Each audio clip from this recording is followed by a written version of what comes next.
2021년도 1월 10일 주일 예배를 하나님 앞에 올려드리도록 하겠습니다. 다 같이 찬송가 357장입니다. 찬송가 357장입니다. 주 믿는 사람 일어나 다 힘을 합하여 이 세상 모든 마귀를 다 쳐서 멸하세. 저 앞에 오는 적군을 다 싸워 이겨라. 주 예수 믿는 힘으로 온 세상 이기네.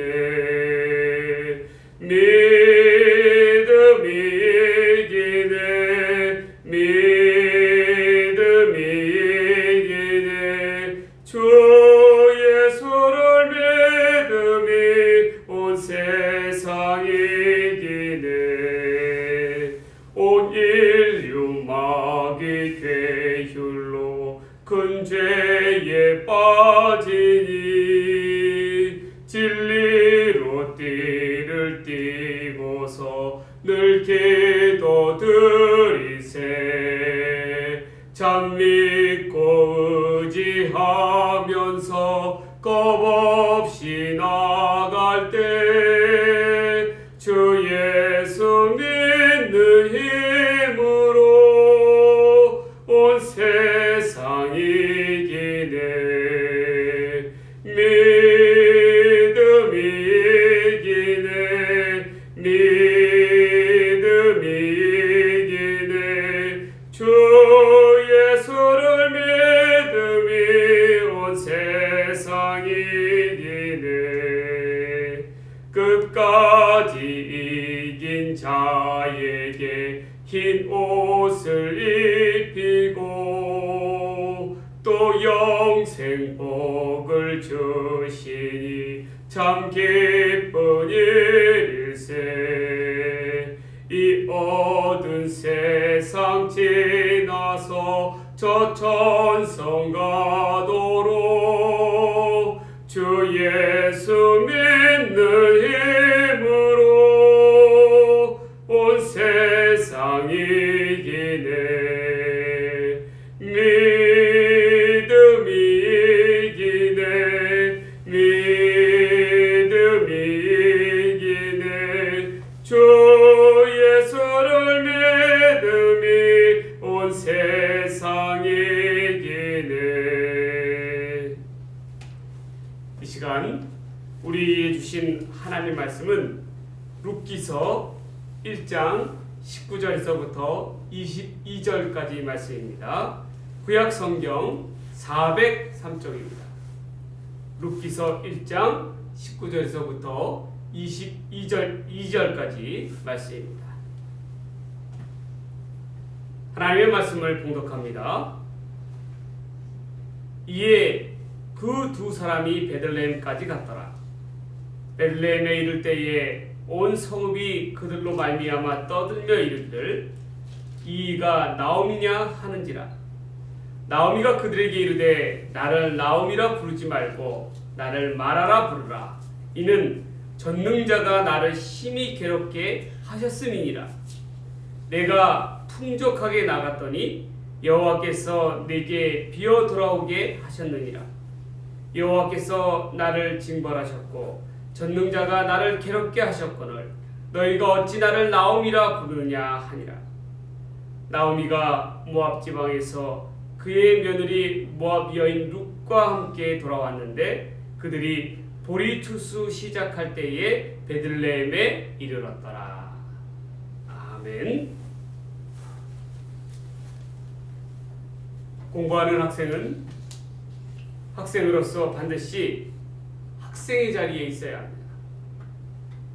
마찬가지로 하나님을 믿는 성도들은 반드시 자기가 있어야 할 자리에 있어야 합니다.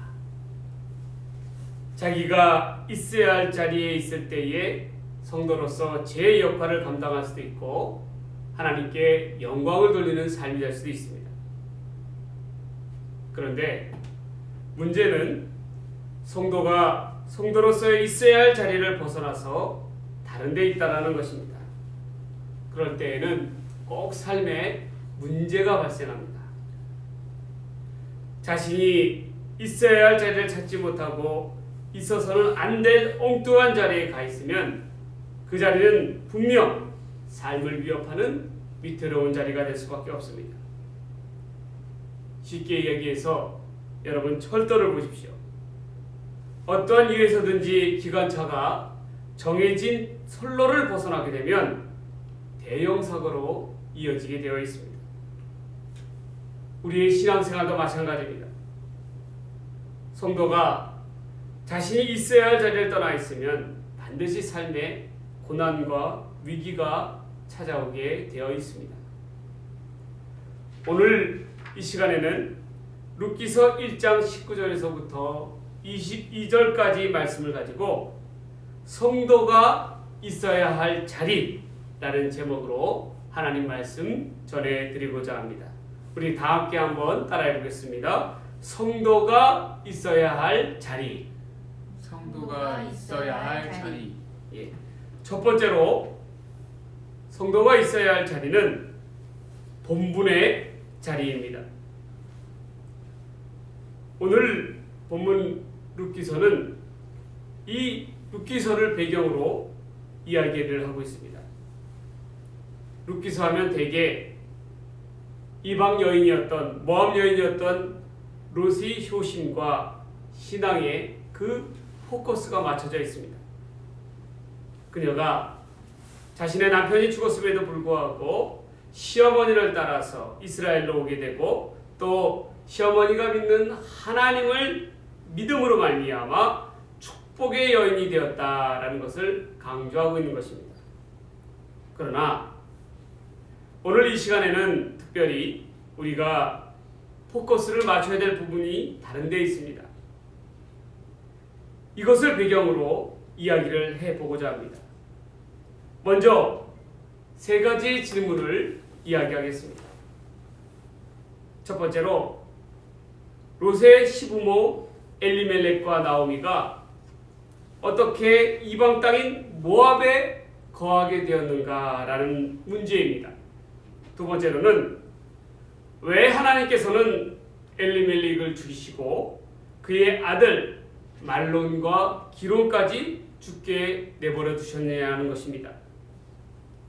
세 번째는 엄청난 흉년으로 인해서 그들이 왜 모진 고난을 하게 되었는가, 고생을 하게 되었는가에 대해서 살펴보아야 한다는 것입니다. 어느 날이었습니다. 이스라엘 베들레헴에 두 여인이 도착을 합니다. 한눈에 보기에도 한 여인은 젊은 이방 여인이었고 다른 한 명은 다름 아닌 이전에 베들레헴 마을에 살았던 나오미였습니다. 그들이 고향으로 돌아옴으로 말미암아 동네 사람들이 떠들썩했습니다. 마을 사람들 하나가 나오미에게 묻습니다. 당신이 그 우리가 알고 있는 나오미가 맞느냐라는 것입니다. 그런데 나오미의 대답이 자기가 예전에 나오미이기는 맞지만 더 이상 자신을 나오미라고 이름을 부르지 말라라고 부탁을 합니다. 대신에 자기의 이름을 마라라고 부르라고 이야기합니다. 여러분, 나오미라는 이름의 뜻은 희락과 기쁨입니다. 그러나 마라는 고통과 슬픔을 뜻하는 그러한 말입니다. 이전에 나오미의 삶은 남부럽지 않는 삶이었습니다. 많은 재산도 가지고 있었고 두 아들에다가 든든한 남편까지 있는 그 하나 부족함 없는 그러한 여인의 삶이었습니다.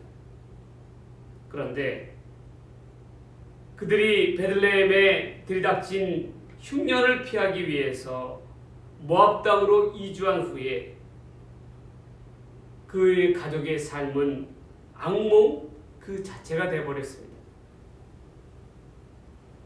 남편과 두 아들을 잃고 많은 재산조차도 몽땅 잃어버리게 되는 비참한 존재가 되어버린 것입니다. 그러한 까닭에 나오미가 마을 사람들에게 말합니다. 전능자로 인하여 자신이 심히 괴로운 지경에 이르렀다라고 고백하는 것입니다. 본문의 20절과 21절을 다시 한번 살펴봅니다. 나오미가 그들에게 이르되 나를 나오미라 부르지 말고 나를 마라라 부르라. 이는 전능자가 나를 심히 괴롭게 하셨음이니라. 내가 풍족하게 나갔더니 여호와께서 내게 비어 돌아오게 하셨느니라. 여호와께서 나를 징벌하셨고 전능자가 나를 괴롭게 하셨거늘 너희가 어찌 나를 나오미라 부르냐 하니라. 나오미 스스로 자신의 괴로움에 이른 것은 그 까닭은 오로지 전능자, 즉 하나님의 징벌이었다라는 것을 분명하게 말하고 있습니다. 도대체 무엇 때문에 그녀와 그녀의 가족은 어떠한 일을 하였기에 스스로 하나님으로부터 버림을 받았다, 징벌을 받았다라고 고백을 하고 있는 것입니까? 세상에서 우리는 흔히 어떠한 것을 더럽다라고 말합니까? 어떤 사람은 더러운 것은 쓰레기다, 또는 거짓말이다, 죄다, 인간이다, 우리의 대소변이다, 또는 심지어는 돈이다 라고 그렇게 말하는 사람들이 있습니다. 그런데 여러분 한번 잘 생각해 보십시오. 정말 더러운 것은 어떠한 것인지 아십니까? 바로 자기 자리에, 제자리에 있지 않은 것이 더러운 것입니다. 다시 말해서 모든 것이 있어야 할 자리에 있지 않는 것이 추하고 더럽게 되는 것입니다. 여러분, 우리 한번 머리카락을 한번 살펴보십시오. 머리카락은 머리에 붙어 있을 때에 머리카락이 역할을 하는 것입니다. 그런데 아무리 이쁘게 염색을 하고 머리를 자르고 멋을 냈다 할지라도 머리카락이 밖으로 떨어져 있다고 보십시오. 그러면 어떻게 됩니까? 그것은 더러운 것이 됩니다. 머리카락은 머리에 붙어 있을 때는 아름답지만 밖으로 떨어지는 순간 머리카락은 더러운 것이 될 수밖에 없습니다. 손톱은 어떠합니까? 손톱은 손에 손가락이 있어야 다듬어지면 손톱 때문에 손의 아름다움이 더해집니다. 요즘 손톱을 꾸미는 네일샵들이 얼마나 많이 있습니까?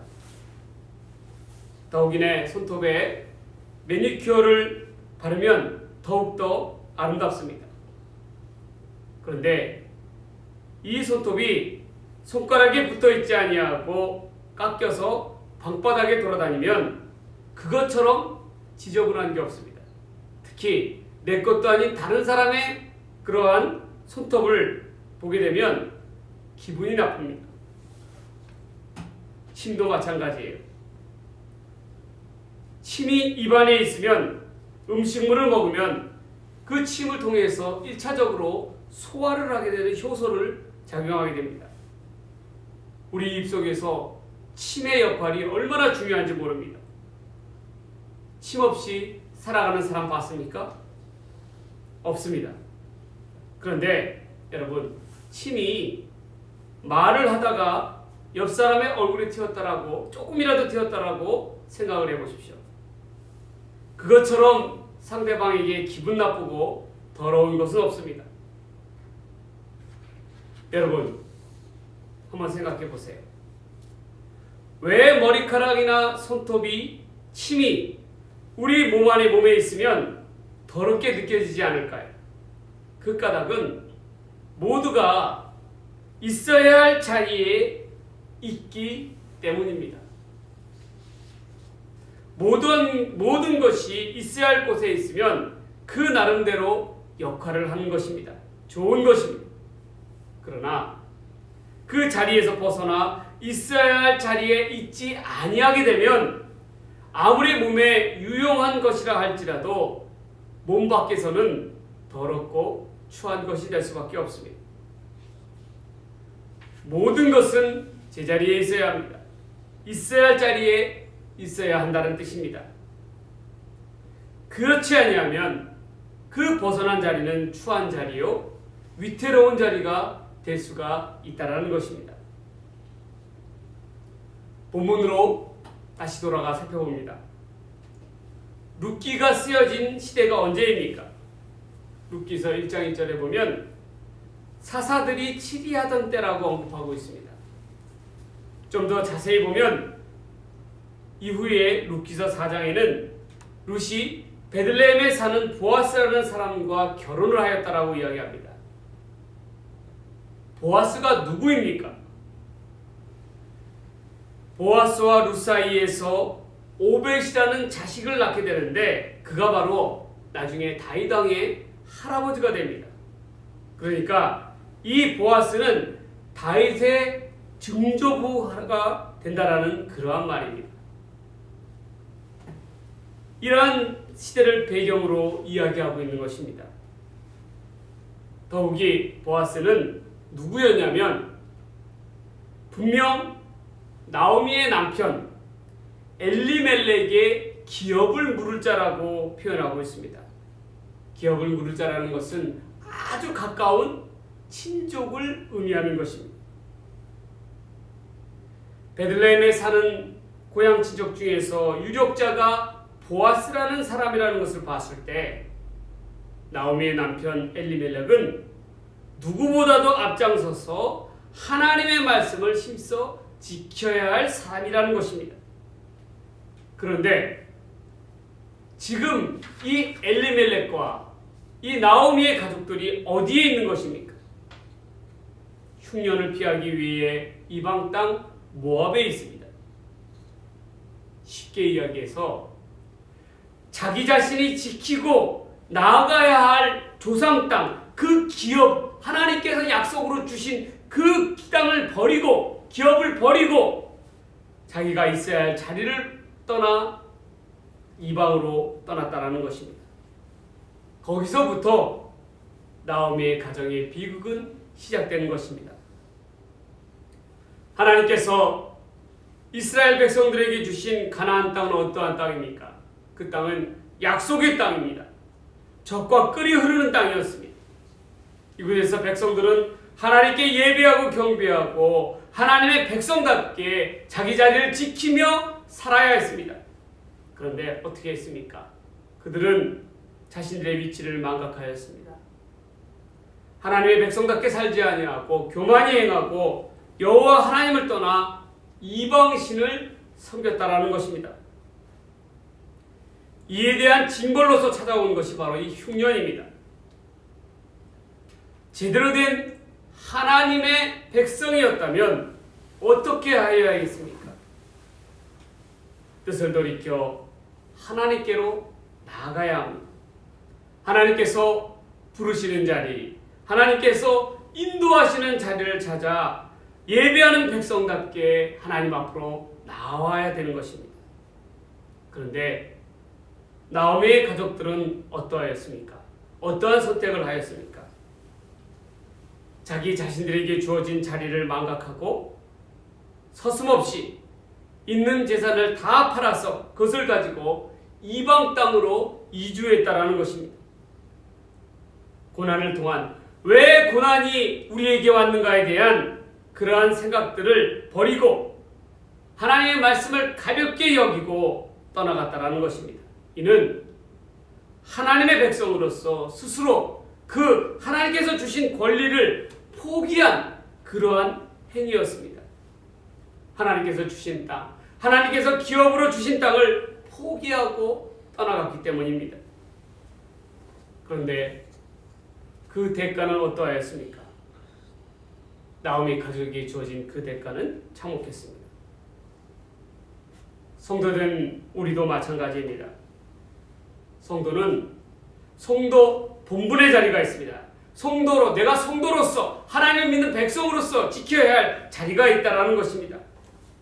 그런데 그 자리를 어떠한 이유에서든지 쉽게 포기하거나 주저주저해서는 안 됩니다.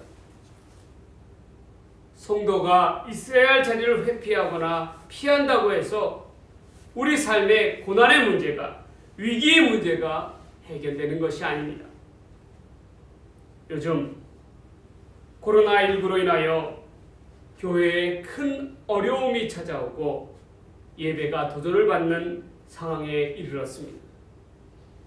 그렇다고 해서 우리는 이런저런 이유만을 대면서 하나님께 드리는 예배를 경홀히 해서는 안 된다라는 것입니다. 이러한 때일수록 우리는 하나님을 믿는 백성으로서, 성도로서 우리의 자리를 힘써 지켜나가고 찾아 나아가야 하는 것입니다. 마땅히 행하여야 될 바를 행하여야 한다는 것입니다. 열심을 내야 합니다. 예배의 자리로, 말씀의 자리로, 기도의 자리로 나아가 힘있게 하나님께 그 앞에 나아가야 한다는 것입니다. 왜 그렇습니까? 그 자리야말로 우리에게 주어진 성도의 자리요, 본연의 자리이기 때문입니다.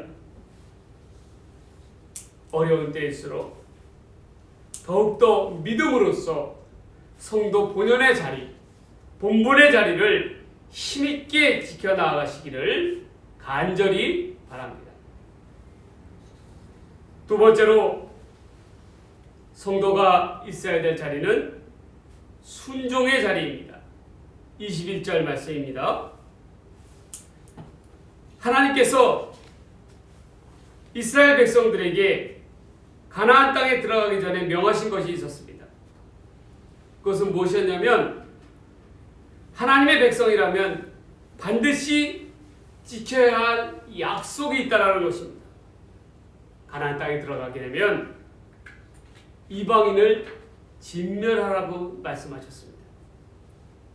그리고 더욱이 그들과 결혼을 하지 말라라고 분명하게 말씀하셨습니다.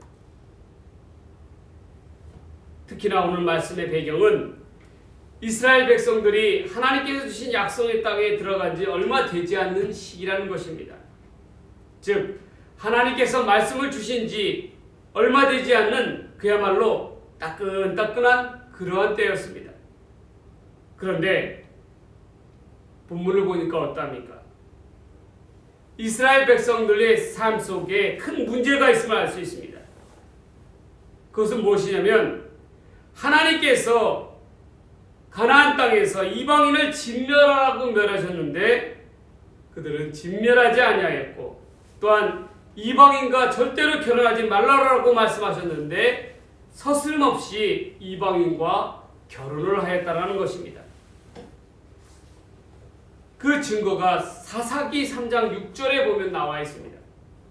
그들이 딸들을 취하여 아내를 삼으며 자기 딸들을 그들이 아들에게 주며 또 그들의 신들을 섬겼더라. 여러분, 왜 하나님께서 유대인들과 이방 여인들과 결혼하는 것을 반대하셨는지는 솔로몬을 보면 알 수가 있습니다. 솔로몬이 누구입니까? 하나님께서 그토록 명석하고 지혜를 허락한 이가 솔로몬만한 이가 없었습니다. 그러나 초반에는 신실했던 솔로몬도 시간이 갈수록 이방 여인과 결혼하면서 신앙에서 떨어져 멀어지는 것을 볼 수가 있습니다. 그리고 타락하는 것을 볼 수가 있습니다. 하나님의 거룩한 성전에 이방 여인이 가져온 우상들을 갖다 놓기 시작한 것입니다. 이에 대한 하나님의 징계가 어떠하였습니까? 솔로몬 사후에 나라가 둘로 갈라지게 되어버립니다. 레위기 26장에 보면 하나님의 말씀에 대한 불순종의 대가가 어떠한 것인지 분명하게 표현해 주고 있습니다. 하나님께서 주시는 말씀을 순종치 아니하면 재앙을 내려 생명이 쇠약하게 될 것이요 그리고 땅을 녹과 같이 하여 너희 수고가 헛될 것이고 그리하여 땅은 식물을 내지 못하고 땅의 나무는 그 열매를 맺지 못한다는 그러한 말씀입니다. 지금 적과 꿀이 흐르는 약속의 땅인 가나안에 흉령이 든 까닭은 바로 여기에 있었습니다. 이스라엘 백성들이 하나님의 말씀을 떠나서 불순종하였기 때문입니다. 더욱이 본문에 나오는 나오미의 가정은 어떠해야 했습니까? 그들은 누구보다도 삶의 위기가 찾아왔을 때 하나님의 백성들이 범죄함으로 흉년이 젖들었을 때에 누구보다도 먼저 하나님의 뜻을 구하고 하나님께 회개하고 다시금 하나님께 소망을 두고 하나님께 부르짖고 간구하며 나와야 했던 가정이었습니다.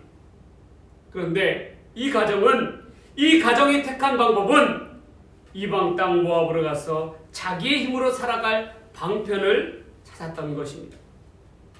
또한 그들이 모압 땅에서 어떻게 살았습니까? 하나님께서 그토록 하지 말라고 하였던 이방 여인들과 두 아들들이 결혼을 하게 됩니다. 나오미의 가정은 너무도 쉽게 하나님의 말씀을 저버렸습니다. 불순종의 길로 나아갔다는 것입니다. 하나님의 말씀을 어기는 데 있어서 범하는 데 있어서 일말에 꺼리낌이 없었다는 것입니다. 자기들의 마음대로 자기들의 방식대로 세상의 방식대로 이끌려서 살아가게 되었다는 것입니다. 혹자는 이렇게 이야기할 수 있습니다. 이방 땅에 유대 여인이 어디 있느냐? 그러하기 때문에 이방 여인과 결혼할 수밖에 없지 않았느냐라고 이야기할 수 있습니다. 그러나 그것은 하나의 구차한 변명일 수 있습니다. 하나님을 전심으로 섬겼다면 나오미의 가정은 절대로 두 아들들이 이방 여인들과 결혼해서는 안 되는 것이었습니다. 하나님의 뜻에 저버리는 행위였기 때문입니다. 이러한 모습들을 통해서 우리는 무엇을 깨달을 수 있습니까? 나오미의 가정의 모습이 지금 코로나19의 시대를 살아가고 있는 우리 가정의 모습은 아닌가 하며 돌이켜봐야 한다는 것입니다. 어려움 속에서 하나님의 뜻을 발견하고 이를 깨닫기보다는 세상적인 방법으로 피할 것을 찾고 있지는 않느냐라는 그러한 것입니다. 하나님을 의지하기보다는 세상을 의지하고 세상적인 방법으로 어려움들을 해결하려고 하는 그러한 모습들이 우리의 모습과 너무도 비슷하지 않느냐라는 것입니다. 세상의 주판알이 하나님의 약속보다도 더 우선이지 않냐라는 그러한 말입니다. 모압에서 세상적인 방법을 택한 나오미의 가정은 어떠한 결과를 맞이하게 되었습니까? 얼마 지나지 않아서 나오미의 남편 엘리멜렉이 죽게 됩니다. 그리고 그의 사랑하는 두 아들들마저도 죽어버렸습니다. 나오미의 가정은 그 대를 이을 후손이 끊어지게 된 것입니다. 이것이 그저 그들에게 운이 나빠서 그들의 명이 그것밖에 되지 않았기 때문이다 라고 이야기할 수 있겠지만, 그러나 우리가 살펴보아야 될 것은 하나님의 약속의 말씀의 배경으로 본다면 영적인 눈으로서 그 사건을 직시하여 본다면 이는 하나님의 징벌이 실현된 것입니다. 하나님의 말씀에 불순종하였을 때 오는 당연한 결과라고 볼 수가 있습니다. 본문에 나오는 나오미의 그 고백이 우연한 고백이 아니라는 것입니다. 21절 말씀을 다시 한번 봅니다. 여호와께서 나를 징벌하셨고 나를 징벌하셨다라는 것입니다. 전능자가 나를 괴롭게 하셨다. 여러분, 이러한 나오미의 고백 속에는 자신들의 불순종 때문에 여호와께서 자기의 가정을 징벌하시고 괴롭게 하셨다라는 것을 분명하게 나타내 보이고 있는 것입니다. 그렇다면 이제 우리 스스로의 모습을 되돌아 보아야 할 줄 믿습니다. 성도로서 우리가 위치한 신앙의 자리는 어떠합니까? 하나님의 말씀 앞에 온전히 순종하며 나아가고 있습니까?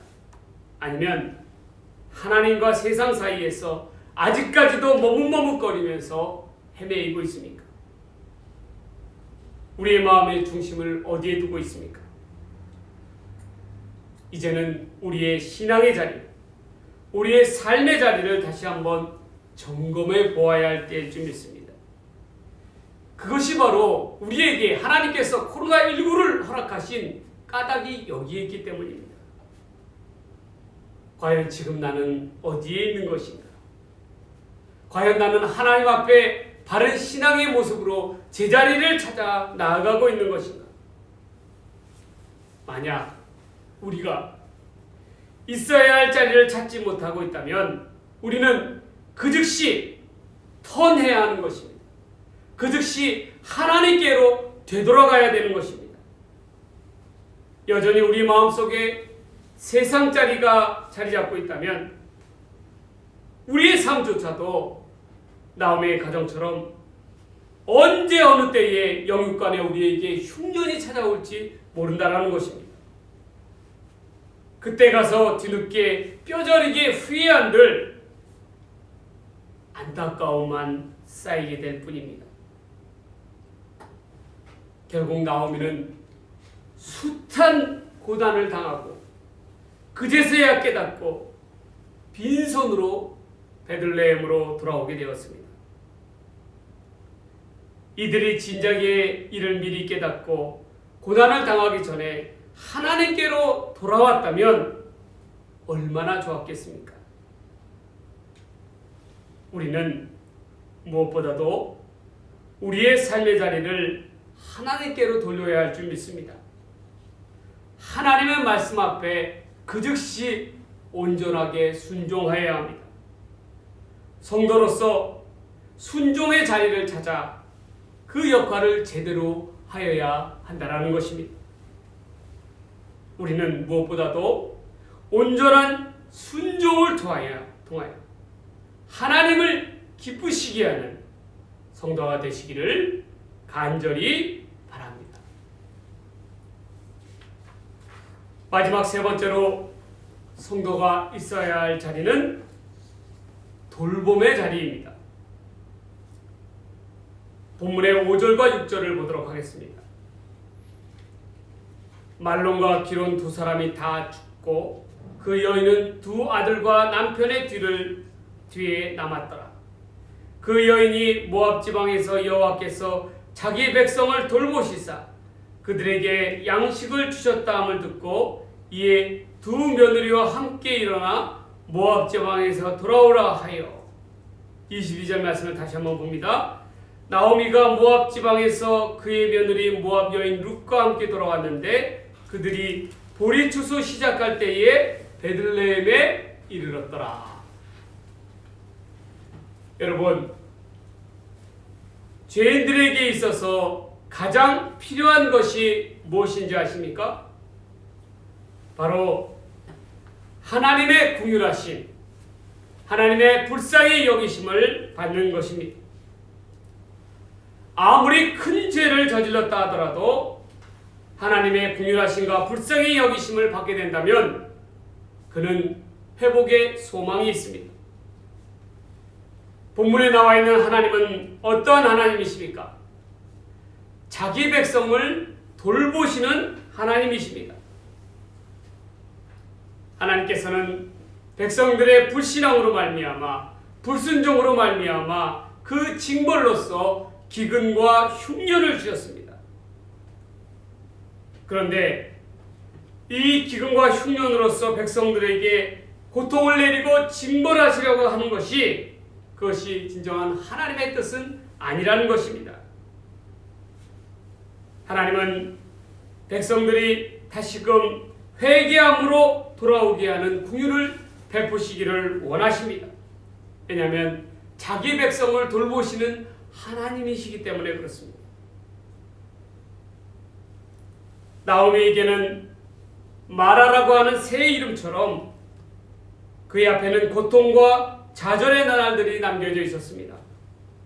그러나 하나님은 어떻게 하셨습니까? 나오미를 결코 버리지 아니하셨다라는 것입니다. 그녀에게 긍휼을 베푸셨습니다. 그 근거를 어디서 찾을 수가 있습니까? 바로 볼이 추수할 때에 그녀들이 베들레헴으로 돌아왔다라는 것입니다. 이스라엘에서 보리 추수가 시작되었다는 것은 1년 중에서 가장 양식이 풍성할 때를 의미하는 것입니다.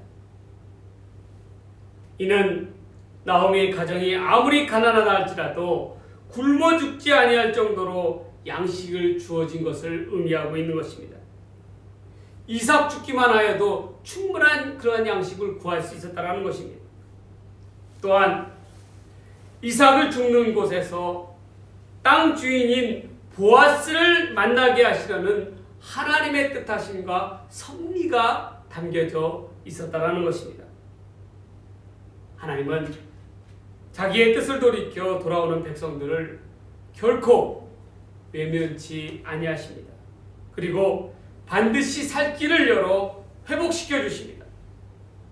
왜냐하면 우리 하나님은 긍휼의 하나님이시요 자기 백성을 불쌍히 여기시는 하나님이시기 때문입니다.